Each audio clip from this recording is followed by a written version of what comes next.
അസ്സലാമു അലൈക്കും.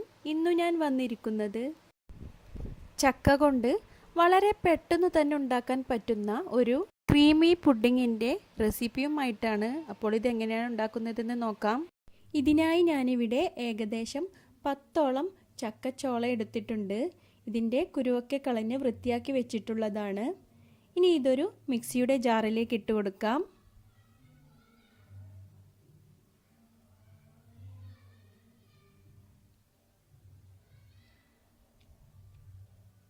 ഇനി ഇതിലേക്ക് 1/2 കപ്പ് പഞ്ചസാരയും കൂടി ചേർത്ത് നന്നായി ഒന്ന് അരച്ചെടുക്കാം.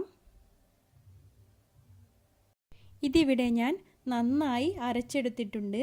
ഇനി ഇതൊരു ബൗളിലേക്ക് മാറ്റിക്കൊടുക്കാം.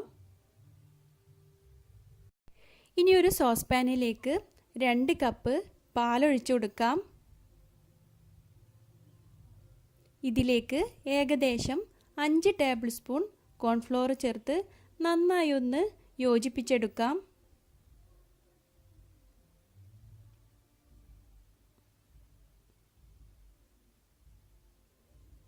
ഇനി ഇതിലേക്ക് നേരത്തെ തയ്യാറാക്കി വെച്ചിട്ടുള്ള ചക്കയുടെ പ്യൂരിയും കൂടി ചേർത്ത് ഒന്നുകൂടി ഇളക്കി യോജിപ്പിച്ചെടുക്കാം.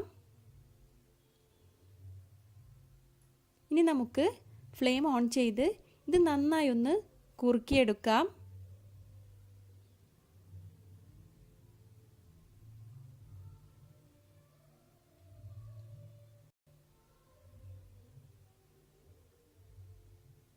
ഇതിപ്പോൾ ഇവിടെ നന്നായി കുറുകി വന്നിട്ടുണ്ട്. ഇനി ഇതൊന്ന് ലോ ഫ്ലെയിം ആക്കി കൊടുക്കാം.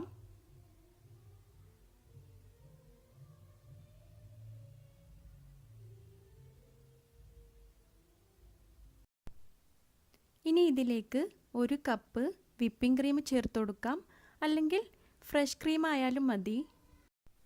ഇനി ഇത് ഒന്നുകൂടി നന്നായി കുറുക്കിയെടുക്കാം.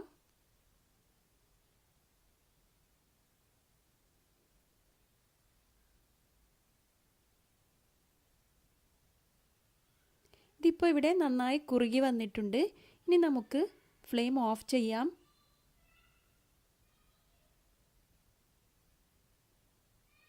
ഇനി ഇത് നമുക്കൊരു പുഡിംഗ് ഗ്ലാസ്സിലേക്ക് മാറ്റിക്കൊടുക്കാം.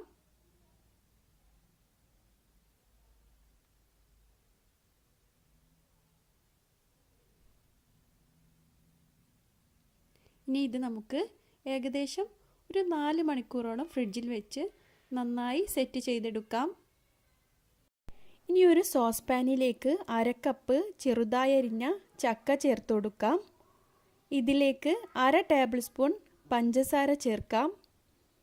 ഇനി ഇതിലേക്ക് 2 ടേബിൾ സ്പൂൺ വെള്ളം ചേർത്ത് കൊടുക്കാം.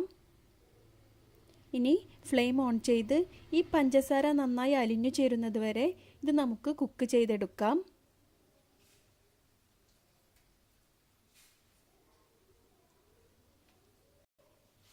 ഇത് പുഡിങ്ങിന് മുകളിലുള്ള ഡെക്കറേഷന് വേണ്ടിയുള്ളതാണ്. ഇതിപ്പോൾ ഇവിടെ റെഡിയായി വന്നിട്ടുണ്ട്. ഇനി ഫ്ലെയിം ഓഫ് ചെയ്ത് ഇത് തണുക്കാനായി മാറ്റി വെക്കാം. ഇപ്പോൾ 4 മണിക്കൂറിന് ശേഷം ഞാൻ ഈ പുഡിങ് ഫ്രിഡ്ജിൽ നിന്നും പുറത്തേക്ക് എടുത്തിട്ടുണ്ട്. ഇതിപ്പോൾ ഇവിടെ നന്നായി സെറ്റായി വന്നിട്ടുണ്ട്. ഇനി ഇതിന് മുകളിലേക്ക് നേരത്തെ തയ്യാറാക്കി വെച്ചിട്ടുള്ള ചക്ക ഇട്ട് കൊടുക്കാം.